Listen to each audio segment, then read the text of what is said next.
Hi hello ఈరోజు నేను పెసరొడియాలు soybean curry రెండిట్లో కాంబినేషన్గా చేస్తాను అనమాట. మీలో ఎంతమంది కర్రీని ఇలా చేశారో చెప్పండి. అంటే ఫస్ట్ టైం ట్రై చేస్తున్నాను అనమాట, ఎలా ఉంటుంది ఏంటో అనుకున్నాను.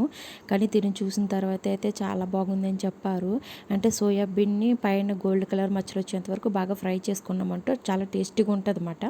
ఇందులోనే ఆవాలు, జీలకర్ర, ఉల్లిపాయలు, పచ్చిమిరపకాయలు, టమాటాలు ఇవన్నీ మసాలాలు ఇవన్నీ వేసుకుని బాగా ఫ్రై చేసుకుని వాటర్ పోసి బాగా ఎసరు మరిగిన తర్వాత ఫ్రై చేసి పెట్టుకున్న వడియాలు, సోయాబీన్ రెండు వేసేసి ఒక 5 నిమిషాలు అయితే హై ఫ్లేమ్లోనే మగ్గబెట్టి తర్వాత కొంచెం కొత్తిమీర జల్లి స్టవ్ అయితే ఆఫ్ చేసాను. ఎందుకంటే తర్వాత వాటర్ అంతా పీల్ చేసుకుంటుంది కాబట్టి.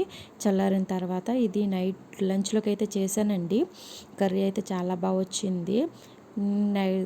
రైసు అలానే రోటీ, ఇది పెరుగు మాట. మాకు నైట్ డిన్నర్లోకైనా లంచ్లోకైనా కంపల్సరీగా మజ్జిగ ఉండాలి. Okay friends, by by, subscribe.